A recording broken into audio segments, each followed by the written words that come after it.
están? Espero que muy bien. Bienvenidos una vez más al canal Indagando el Contexto. Mi nombre es Ricardo y bueno, como siempre digo, este canal no representa ninguna denominación religiosa. Tampoco apoyamos ningún partido político. Soy un estudiante más de Biblia Hebrea de Nuevo Testamento. En este canal hacemos exégesis y bueno, mostramos los temas bíblicos y al final cada quien sacará sus propias conclusiones. Dicho esto, hermanos, en este video vamos a hablar sobre Hanukkah, sobre esta celebración que ciertamente es una costumbre judía dentro del mundo judío y que también ha sido adoptada por, digamos, distintos movimientos de raíces hebreas o judeo-mesiánicos.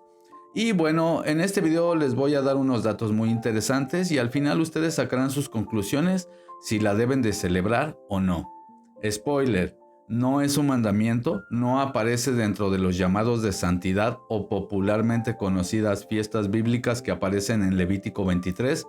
Sin embargo, tampoco veo mal si alguien lo quiere celebrar. Es decir, si alguien quiere hacer esta celebración de Hanukkah, bueno, no pasa nada, pero que sepa que es una tradición. Es decir, que no se enseñe como un mandamiento de la Torá. Porque ahí es donde yo sí veo un problema, cuando se le exige a las personas o se les condena a las personas o se les dice que si no lo celebran, bueno, que están como pecando. También otra cosa que me gustaría dejar claro es que la manera en que se celebraba Hanukkah, no sé, en primer siglo o en hace muchísimos siglos, no tiene nada que ver con la manera moderna en que se celebra hoy, incluso llegando a parecer como la Navidad judía. Ciertamente en este video les voy a mostrar unos paralelos muy interesantes con algunos cultos que no precisamente son bíblicos. Antes que nada debemos de comenzar por qué significa la palabra Hanukkah. La palabra Hanukkah tiene su raíz en la palabra Hanaj, que literalmente significa consagrar o dedicar. Esta festividad no tiene una relación directa con luces o con milagros, sino con la dedicación en el Mishkan, en lo que después sería en el templo de Jerusalén. Esta palabra aparece varias veces en la escritura, en el Tanaj, pero siempre bajo un contexto que tenía que ver con la dedicación en el templo, con los utensilios sagrados, si se quiere decir así. Como lo podemos ver en Números 7, 1 y 2, o en Segunda de Crónicas, capítulo 7, del 1 al 5. Es por lo tanto un evento de santificación referente al templo, referente al Mishkan.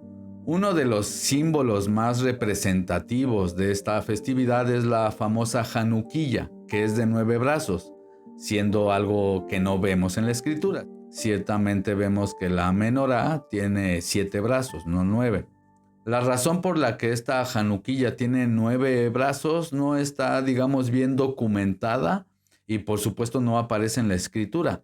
Eso aparecería más tarde dentro de lo que es la tradición rabínica, dentro de lo que es el Talmud. La explicación más conocida y más común es que cada uno de los brazos representaría uno de los días de la festividad y el 9º brazo sería este shamash, que sería esta vela que encendería las otras 8 velas.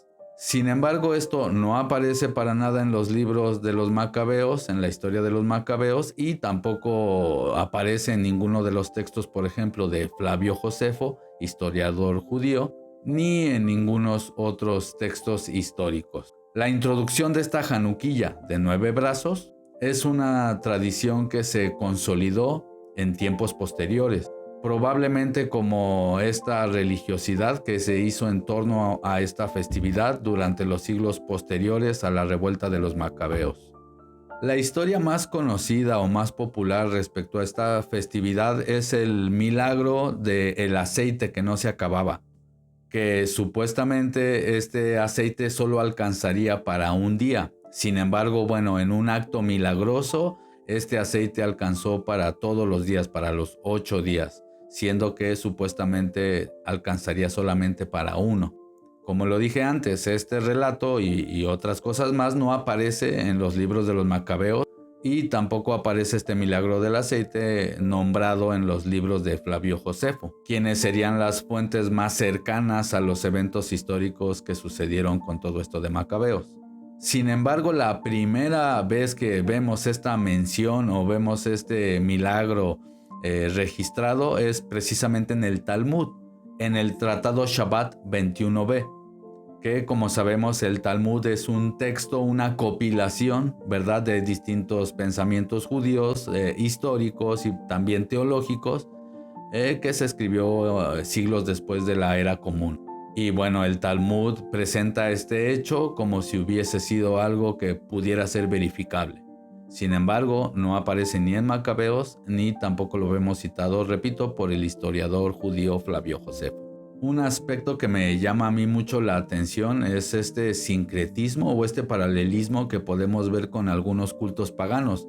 Por ejemplo, incluso la fecha en que se celebra todo este evento, que curiosamente empata mucho con aquellos cultos antiguos, nórdicos, germánicos, que tienen que ver con el solsticio de invierno.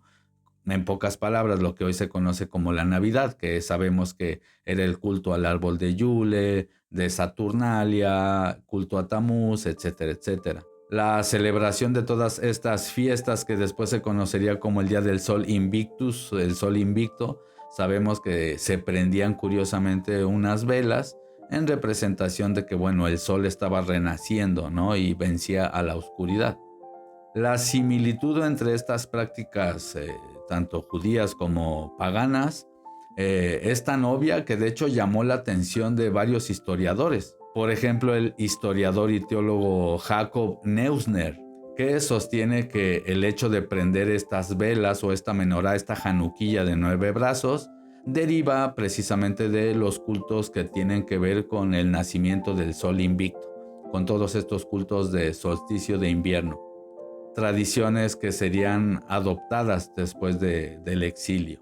Además, durante el periodo helenístico, muchos hebreos fueron presionados para que hicieran ciertos cultos paganos, ciertos actos que tenían que ver con deidades griegas o con cultos que se celebraban a un nivel, entre comillas, internacional, para que se entienda.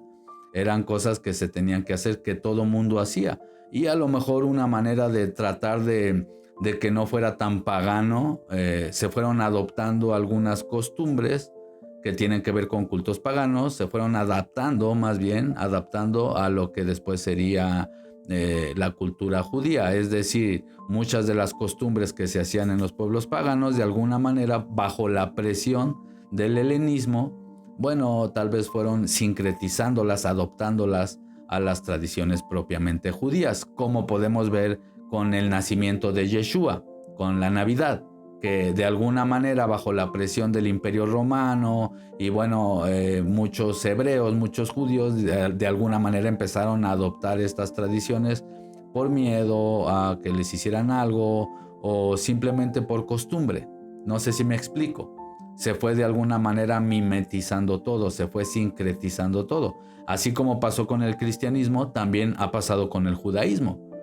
Muchas cosas a través de los siglos, a través del tiempo, bueno, se fueron sincretizando. Ahora, otra cosa muy interesante es, ¿Yeshua celebró Hanukkah? Porque, por ejemplo, nosotros podemos ver en Juan, capítulo 10, del 22 al 42, este evento donde Yeshua está paseándose, en donde están celebrando Hanukkah. Literalmente dice que estaba en el pórtico de Salomón en la festividad de Hanukkah. Sin embargo, bueno, este pasaje no implica que él estuviera haciendo esta celebración. De hecho, si ponen atención en el mismo capítulo, en la parte de abajo, lo querían matar, lo querían apedrear. Es más, él siendo la luz del mundo, querían apedrear a la luz del mundo. Entonces, es muy interesante porque si leen todo el contexto, pueden ver que más bien incluso hasta fue como a retarlos. No sé si me explico. Como buen judío, bueno, digamos que estaba por ahí merodeando, pero no quiere decir que él participó. Tampoco estoy diciendo que no, solamente estoy diciendo que no podemos asegurarlo. Lo que me llama la atención es que ahí se pone a discutir con algunos de los religiosos al grado que lo querían apedrear. Entonces, qué interesante, ¿no? Porque tal vez no estaba tan contento en cómo se estaba llevando esa festividad. Muy interesante, al menos tomar eso en cuenta, hermanos. También algo que me gustaría otra vez recalcar es que la festividad de Hanukkah era un recordatorio de todo lo que había pasado con la revuelta de los macabeos. No se celebraba como se celebra hoy, con arbolitos o con Hanukkahs adornadas o haciendo este ritual del aceite milagroso o dando regalos, me explico. Todo eso son tradiciones que se adoptaron después, porque incluso puedes celebrar Hanukkah, pero ¿de qué manera se celebraba en la antigüedad? Eso es lo que también no tenemos claro, porque les aseguro que para nada era como hoy se conoce Hanukkah. Y pues bueno, mi reflexión a todo esto, mis hermanos, es que yo no veo mal si alguien quiere celebrar Hanukkah. Está bien, háganlo y qué bueno, es histórico, es bonito y sí representa una liberación, ¿verdad? Que hubo del pueblo judío ante las costumbres paganas. Incluso muchos dando la vida por no seguir costumbres paganas. Por eso para mí es un poco paradójico que esta celebración que habla sobre el pueblo hebreo luchando, el pueblo judío luchando para no celebrar cosas paganas y que después se haga de una manera súper pagana. A mí se me hace un poco raro, no sé ustedes. Entonces yo no me opongo a que celebren Hanukkah o que alguien diga, bueno, yo lo quiero hacer porque me gusta la historia de los macabeos, porque me siento identificado con el pueblo hebreo. Está bien, ciertamente yo amo también al pueblo hebreo bíblico. Sin embargo, bueno, lo que sí veo incorrecto es que se enseñe como mandamiento, que se le ponga presión a la gente o que incluso se condene a las personas que no lo hagan o que digan que es parte de lo que se tiene que hacer si es que quieres volver a las raíces antiguas. Claro que no. El hecho de estudiar el texto hebreo o volver a la raíz de la fe, si se quiere decir así, no implica necesariamente adoptar costumbres, tradiciones de los judíos. Me explico, con todo respeto a los judíos, pero al final de cuentas pues es una religión más. Entonces entiendo el contexto histórico de lo que representa toda esta festividad. Por supuesto que puedo entender el amor de muchos de mis hermanos al Creador, y en ese amor al Creador ellos quieren honrarlo celebrando las fiestas, celebrando los llamados de santidad, en este caso celebrando Hanukkah. Y está bien, repito, mientras, en mi opinión, mientras no se enseñe como un mandamiento, como que lo tienes que hacer, o asegurar que Yeshua lo celebró. Porque repito, hermanos, vayan a leer el contexto. Si leen, ven cómo el mismo Yeshua básicamente estaba debatiendo con ellos en esa fiesta y lo querían apedrear. Qué curioso, ¿no? El mismo Mesías en ese capítulo le dice a la iglesia, ustedes son la luz del mundo. Ustedes, no las tradiciones. Muchas veces vemos que el mismo Mesías obviamente denuncia a aquellos que ponen tradiciones por encima de lo que está escrito. Y no solo Yeshua, no solo Yehoshua, no solo Jesús, aquí se respeta el nombre que le digan al Mesías, ya lo saben, hermanos. No solo él, sino que aún dentro del judaísmo, durante los siglos ha habido disidentes, ha habido ciertos rabinos o ciertos maestros que no se ajustan a lo que dice la mayoría.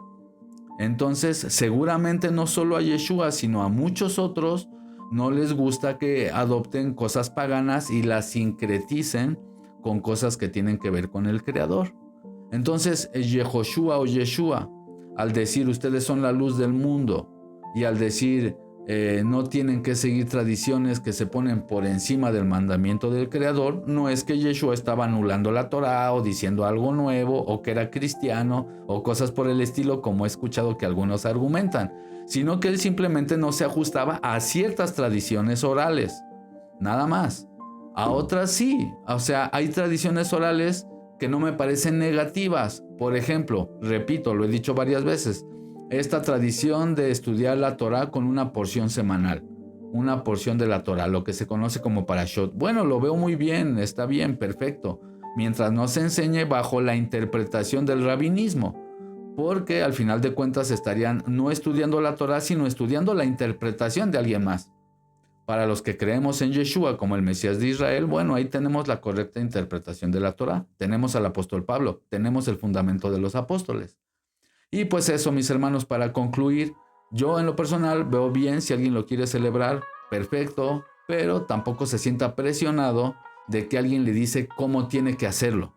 Y también no exageremos, hermanos, y no busquemos dentro de nosotros mismos pretextos para celebrar algo porque en realidad no sé, a lo mejor no se han desarraigado de la Navidad. Me explico, y hay personas que a lo mejor se sienten mal de no celebrar Navidad y dicen, bueno, voy a celebrar Hanukkah, pero igual con regalos, con adornos, con luces. Bueno, básicamente sería como una Navidad.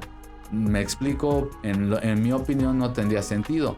Si lo van a hacer, en mi opinión, bueno, traten de hacerlo más estudiando la historia de Macabeos, haciendo una representación simbólica de todo ese tema. No me parece mal, pero bueno, ya cada quien discernirá, ¿verdad? Y cada quien sacará sus propias conclusiones de cómo celebrar esta fiesta o si no celebrarla.